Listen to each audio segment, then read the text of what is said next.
مگر اس کرخت آواز کے کانوں میں پڑتے ہی اس نے لرزتی پلکیں اٹھا کر بیڈ کے عین سامنے کھڑے شاہویز کو دیکھا تھا اور کمبل کو مزید سختی سے اپنے گرد لپیٹ لیا تھا۔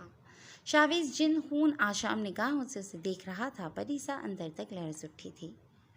تم 1000 کوششیں کر لو، مگر جب تک میں نہیں چاہوں گا تمہارا یہاں سے باہر نکلنا ناممکن ہے، اور اگر دوبارہ ایسی حرکت کی تو خود اٹھا کر تمہیں ان بھوکے کتوں کے آگے ڈال دوں گا۔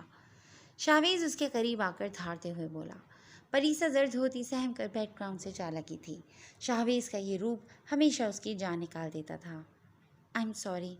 شاہویز کو باہر جاتا دیکھ کر پریسا کے لب ہولے سے ہلے تھے، جو سنتے شاہویز جھٹکے سے پلٹا تھا۔ واٹ؟ اسے سمجھ نہیں آئی تھی کہ اس کے اتنے برے رویے کے بعد یہ لڑکی اس سے سوری کیوں بول رہی تھی۔ مجھ سے جو بھی غلطی سرزد ہوئی ہے، پلیز مجھے معاف کر دیں، مگر مجھے یہاں سے جانے دیں پلیز، میرا یہاں دم گھٹ جائے گا۔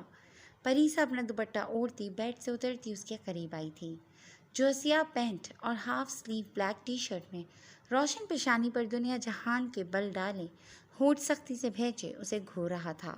اس نے اپنے دونوں ہاتھ پینٹ کی پاکٹ میں ڈال رکھے تھے، جس کی وجہ سے اس کے کثرتی کندھے اور بازو مزید نمایاں ہو رہے تھے۔ اسے ایک نظر دیکھ کر ہی پریسا جلدی سے نگاہیں موڑ گئی تھی، چاہے یہ شخص اسے کس قدر زہر ہی کیوں نہ لگتا ہو، مگر وہ یہ دعوے کے ساتھ کہہ سکتی تھی کہ وجاہت اور خوبصورتی میں اس شخص کا کوئی ثانی نہیں تھا۔ تو تم یہاں سے رہائی چاہتی ہو؟ شاہویز اس کے قریب آنے پر چند قدم مزید آگے بڑھا تھا، درمیانی فاصلہ عبور کرتے اس کے قریب آیا تھا۔ جی۔ پریسا کو اس کا یہ انداز سمجھ نہیں آیا تھا۔ اس کے قریب آنے پر وہ گھبرا کر پیچھے ہٹی تھی۔ یہ صرف ایک ہی صورت میں ممکن ہے۔ شاہویز اس کے دور ہٹنے پر مزید قریب آیا تھا۔ وہ پچھلے 2 دن سے اسی گلابی جوڑے میں مربوط تھی۔ مہروسہ نے اسے ڈریس دیا تھا، مگر اس نے یہی کہہ کر اسے وہ ڈریس واپس کر دیا تھا کہ وہ سیاہ رنگ نہیں پہنتی، اسے یہ رنگ بہت برا لگتا ہے۔ کس صورت میں؟ پریسا پیچھے ہوتے ہوتے دیوار سے جا لگی تھی۔ اس نے گھبرا کر شاہویز کی جانب دیکھا تھا، جب دیوار پر اپنی مضبوط ہتھیلی جماتے اسی کی جانب قدرے جھکا تھا۔ اس گھر میں رہ کر میرے لیے کام کرنا ہوگا، سفیان اور شہباز افندی کے خلاف۔ جو کام میں کہوں گا وہ کرنا ہوگا۔ شاہویز اس کی گول گول دل فریب آنکھوں میں آنکھیں گاڑتے بولتا اسے کچھ لمحوں کے لیے سن کر گیا تھا۔ نہیں، میں ایسا کچھ نہیں کر سکتی، میں بابا کے خلاف کبھی کچھ نہیں کروں گی، اور سفیان، محبت ہے وہ میری، ان کے خلاف جانے کا تو سوال ہی پیدا نہیں ہوتا۔ پریسا اسے خود سے دور دھکیلتی غصے سے بولی تھی۔ یہ شخص سوچ بھی کیسے سکتا تھا کہ وہ اس کے گھناؤنے کام میں اس کا ساتھ دے گی؟ اس کے آخری الفاظ پر شاہویز اسے لال خون ٹپکاتی نگاہوں سے دیکھتا بنا کچھ بولے جانے کے لیے پلٹا تھا۔ کون ہو تم اور کیا چاہتے ہو؟ پریسا اسے باہر جاتا دیکھ کر اس کے راستے میں آتے ایڑیوں کے بل اونچا ہوتی اس کا گریبان دونوں مٹھیوں میں دبوچتی ہوئی چلائی تھی، جبکہ اس کی اپنے ایک سامنے اتنی دیدہ دلیری پر شاہویز سکندر کو بھی آگ لگ گئی تھی۔ وہ ایک نظر اپنے گریبان پر ڈالتا ہاتھ بڑھا کر پریسا کے بال گدی سے اپنی مٹھی میں دبوچ گیا تھا۔ پریسا کو اس سے ایسے کسی وحشیانہ عمل کی توقع نہیں تھی۔ وہ بالوں میں ہوتے درد سے بلبلاتی اس کا گریبان چھوڑ چکی تھی۔ پوری دنیا جانتی ہے میں کون ہوں، بلیک بیسٹ ہوں میں، جان پہلے نکالتا ہوں، وجہ بعد میں بتاتا ہوں۔ میرا مجرم کبھی مجھ سے بچ کر نہیں پایا۔ سفیان افندی اور شہباز افندی کی بربادی چاہتا ہوں میں۔ اگر میں چاہتا تو اب تک انہیں ان کے انجام تک پہنچا چکا ہوتا، مگر میں تمہارے ہاتھوں ان کی بربادی چاہتا ہوں، جو کہ میں کر کے رہوں گا۔ شاہویز کی گرفت اتنی سخت تھی کہ پریسا کی آنکھوں سے آنسو بہہ نکلے تھے۔ دوبارہ میرے سامنے اپنے الفاظ کا چناؤ اور اپنے ہاتھوں کا استعمال کرنے سے پہلے 1000 بار سوچنا، ورنہ اگلی بار کی سزا تم برداشت نہیں کر پاؤ گی۔ شاہویز اس کا چہرہ اپنے قریب لاتا اس کی بھیگی آنکھوں میں جھانکتا وارننگ دیتے ہوئے بولا تھا۔ قریب ہونے کی وجہ سے وہ بآسانی سے محسوس کر سکتا تھا کہ یہ لڑکی اس کے خوف سے کس قدر لرز رہی تھی۔ چند لمحے اس کے بھیگے خوشنما چہرے کو ایسے ہی گھورتا وہ اس کے بال آزاد کرتا روم سے نکل گیا تھا۔ پریسا وہیں زمین پر بیٹھتی چلی گئی تھی۔ اس کا خوف کے مارے برا حال تھا۔ اس شخص کے حوالے سے اس کا خوف مزید کئی گنا بڑھ گیا تھا۔ اس کی نفرت ٹپکاتی آنکھیں وہ چاہ کر بھی بھول نہیں پا رہی تھی۔ آخر یہ شخص اس کے خاندان والوں سے اتنی نفرت کیوں کرتا تھا، اور اس نفرت میں ہتھیار کی طرح اسے کیوں استعمال کرنا چاہتا تھا؟ ونڈا موالی کہیں کا، اللہ کرے مر جائے، جہاں جا رہا ہے وہاں سے کبھی واپس نہ آئے۔ پریسا اپنے دکھتے بالوں کو سہلاتی روتے ہوئے بولی، آج تک کبھی کوئی اس پر زور سے چلایا تک نہیں تھا، ایسے درد پہنچانا تو بہت دور کی بات تھی۔ اکبر سعید کے بنگلے پر سیکیورٹی کے پورے انتظامات کر دیے گئے تھے۔ بنگلے کی عمارت کے اندر قابل اعتبار لوگوں کے سوا کسی کو بھی جانے کی اجازت نہیں تھی، یہاں تک کہ پولیس والوں کو بھی نہیں۔ بلیک اسٹارز نے جو تباہی مچا رکھی تھی، ایسے ہلکے ضمیر کے سیاستدان اپنے آدمیوں سے بھی خوفزدہ ہو چکے تھے، انہیں کسی پر بھی اعتبار نہیں تھا۔ حکومت سے کیے جانے والے ان کے مطالبے پر ان کی سیکیورٹی مزید بڑھا دی گئی تھی۔ ایس پی ہمدان اور ایس پی ہبا نے خود آگے بڑھ کر ان کی سیکیورٹی کی ذمہ داری لینے کی حامی بھری تھی۔ وہ لوگ آج کسی بھی قیمت پر بلیک اسٹارز کی کوششوں کو ناکام بنا کر انہیں گرفتار کرنے کے ارادے سے وہاں آئے تھے۔ ایس پی ہمدان، میں نے سب کچھ چیک کر لیا ہے، عمارت کے اندر کوئی بھی مشکوک شخص موجود نہیں ہے، سب لوگ اکبر سعید صاحب کے خاص آدمی ہیں۔ ہبا ابھی مزید بول ہی رہی تھی جب اس کا موبائل زور و شور سے بج اٹھا تھا۔ ایس پی صاحبہ، آپ سب کچھ چیک کر چکی ہیں، مگر اس بنگلے کا بیسمنٹ تو چیک ہی نہیں کر پائیں۔ دوسری جانب سے حازم کی گونجتی شوق آواز پر ہبا جھٹکے سے پلٹی تھی۔ جو بات اس نے ابھی کہی تھی، اس کا جواب یہ شخص بھلا کہاں سے دے پا رہا تھا؟ اسے اپنے آس پاس ہمدان کے سوا کوئی بھی دکھائی نہیں دیا تھا۔ کیا بکواس کر رہے ہو تم؟ ہبا دبی دبی آواز میں چلاتی ایک سائڈ پر ہوئی تھی، کیونکہ اسے سیڑھیوں سے اکبر سعید اپنے آدمیوں کے ساتھ نیچے آتے دکھائی دیے تھے۔ بکواس نہیں، حقیقت ہے، تمہارے اس ایماندار سیاسی لیڈر نے بیسمنٹ میں 200 کے قریب افراد کو قید کر رکھا ہے، جنہیں وہ آج اوپر چلتی محفل کے دوران نچلی راستے سے افغانستان اسمگل کرنے والا ہے۔ حازم نے نہایت تحمل سے اس کے سر پر بم پھوڑا تھا۔ ایسا کچھ نہیں ہے، تم بکواس کر رہے ہو۔ ہبا کا بس نہیں چل رہا تھا، فون میں سے ہاتھ ڈال کر اس شخص کی گردن دبوچ لے۔ میں جانتا ہوں تم میری بات پر کبھی یقین نہیں کرو گی، مگر ایک چھوٹی سی بات تو مان ہی سکتی ہو۔ خود سوچو، اگر میں سچا ہوا تو 200 لوگوں کی گنہگار ہوگی تم۔ ابھی جاؤ اپنے اس ایماندار لیڈر کے پاس اور فون پر بات کرتے صرف اس بنگلے کے بیسمنٹ کے کھلے ہونے اور اپنے پولیس والوں کو بھیجنے کی بات کرو۔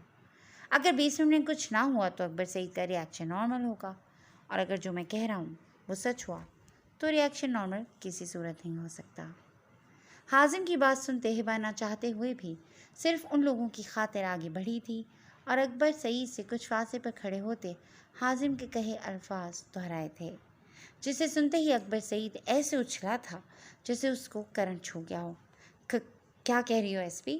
میری اجازت کے بغیر بیسمنٹ کیسے کھلوا سکتی ہو؟ اکبر سعید ہبا کی جانب ایسے غصے سے بڑھا تھا جیسے اسے ابھی کچا چبا جائے گا، مگر راستے میں اچانک پاؤں کے نیچے کچھ آ جانے پر وہ لڑکھڑاتے بچا تھا، جبکہ ہبا تو ایسا ری ایکشن دیکھ کر شدید جھٹکے کے زیر اثر تھی، جس کا یہی مطلب تھا کہ اس کا دشمن اسے ٹھیک اطلاع دے گیا تھا۔ وہ فوراً اپنے پولیس اہلکاروں کو لیتی بیسمنٹ کی جانب بڑھی تھی، مگر وہاں داخل ہوتے اس کا دماغ بالکل گھوم گیا تھا۔ بیسمنٹ تو بالکل خالی پڑا تھا، بالکل صاف و شفاف، جس کا یہی مطلب تھا کہ اس نے اپنے دشمن کی بات پر یقین کر کے بہت بڑی غلطی کی تھی۔ ہمدان اسے اکبر سعید کے آس پاس رہنے کا کہتا خود باہر کی سیکیورٹی چیک کرنے گیا تھا، اور وہ بیوقوف بن کر یہاں نیچے آ گئی تھی۔ ہبا کو خطرے کی بو محسوس ہوئی تھی، وہ فوراً اوپر بھاگی تھی۔ M&A صاحب کہاں ہیں؟ ہبا سیڑھیوں کے قریب کھڑے ملازمین کے قریب پہنچتی چلا کر بولی۔ کچھ دیر میں محفل شروع ہو جانی ہے، مہمان آنا شروع ہو چکے ہیں، وہ چینج کرنے اپنے کمرے میں گئے ہیں۔ ملازمین کے بتانے پر ہبا شدید پریشانی کے عالم میں اوپر روم کی جانب بھاگی تھی۔ وہ روم میں نہ جا کر اس دن والی غلطی نہیں دہرانا چاہتی تھی۔ دروازہ ہلکا سا نوک کر کے وہ اندر داخل ہوئی تھی، اور جہاں اکبر سعید کو صحیح سلامت کھڑا دیکھ کر اس نے سکھ کا سانس لیا تھا۔ ایس پی صاحبہ اب روم میں آ ہی گئی ہیں تو ہماری تیاری میں ہی مدد کروا دیں۔ وہ واپس پلٹنے ہی والی تھی جب اکبر سعید کے ادا کیے جانے والے یہ الفاظ اس کے قدم روک گئے تھے۔ سر میں؟ اس نے سوالیہ نگاہوں سے اس سفید داڑھی مونچھوں والے ادھیڑ عمر کے شخص کو گھورا تھا جو اس وقت اس کی جانب پیٹ کیے کھڑا تھا، جس کی وہ بہت زیادہ عزت کرتی تھی۔ جی آپ وہ شال اور گھڑی پکڑا دیں مجھے، میں جھک نہیں سکتا۔ ہبا جو پہلی بات سن کر کافی غصے میں آ چکی تھی، ان کی اگلی بات پر نارمل ہوتی ٹیبل پر رکھی انتہائی قیمتی گھڑی اور شال اٹھائے ان کی جانب بڑھی تھی، مگر جیسے ہی دونوں چیزیں اس نے آگے بڑھائیں، مقابل چیزیں لینے کی بجائے اس کی کلائی دبوچ چکا تھا۔ سر یہ کیا کر رہے ہیں آپ؟ ہبا نے شدید طیش میں آتے اسے تھپڑ رسید کرنا ہی چاہا تھا، جب اس کی دوسری ہتھیلی بھی اپنی گرفت میں جکڑ کر وہ شخص پلٹتا ہبا کے 14 طبق روشن کر گیا تھا۔ ہائے کاش جو اتنی سعادت مندی سے آپ ہمارا بھی کوئی کام کر دیں۔ اس کی دونوں کلائیاں دبوچ کر اپنے قریب کھینچتے حازم دل ربانہ انداز میں بولتا ہبا کا تن بدن جلا کر خاک کر گیا تھا۔ اکبر سعید کی طرح سفید شلوار قمیض اور سیاہ واسکٹ پہنے پیچھے سے ہبا کو وہ اکبر سعید ہی لگا تھا۔ حازم نے سر پر اسی کی طرح سیاہ ٹوپی پہن رکھی تھی، مگر پلٹتے ہی اس کا سیاہ نقاب زدہ چہرہ سامنے آتے ہی ہبا کو زرزروں کی نظر کر گیا تھا۔ یہ شخص پچھلے چند منٹوں سے اکبر سعید کی آواز میں بولتا اسے بے وقوف بنا رہا تھا۔ اگر یہ شخص یہاں تھا تو اکبر سعید کہاں گیا تھا؟ اس کا مطلب وہ اس شخص سے ایک بار پھر ہار چکی تھی۔ ہمدان باہر کی سیکیورٹی چیک کر کے واپس اندر آیا تھا، جہاں اسے ہبا کہیں نظر نہیں آ رہی تھی۔ وہ متلاشی نگاہوں سے چاروں جانب دیکھتا آگے بڑھا ہی تھا جب اسے دائیں جانب سے ہیلز کی ٹک ٹک کی آواز سنائی دی تھی۔ بے اختیار وہ اس طرف پلٹا تھا جہاں سے اسے سیاہ ساڑی میں ایک درمیانی عمر کی عورت آتی دکھائی دی تھی۔ اس نے چہرے پر لباس کے ڈیزائن کا ماسک لگا رکھا تھا، میک اپ سے سجی آنکھوں پر نظر کی گلاسز لگا رکھی تھیں۔ اس کی جھریوں زدہ پیشانی اور جوڑے میں جکڑے سفیدی لیے بالوں سے ہمدان اس کی عمر کا اندازہ لگا پایا تھا۔ اسے اپنی جانب آتا دیکھ کر ہمدان وہیں رک گیا تھا۔ جی فرینڈز، آج کے لیے بس اتنا ہی، مگر کہانی ابھی باقی ہے، تو انتظار کیجیے نئی ایپیسوڈ کا جو ہم بہت جلد آپ کے لیے لے کر آئیں گے۔ تب تک کے لیے ٹیک کیئر اینڈ اللہ حافظ۔ السلام علیکم۔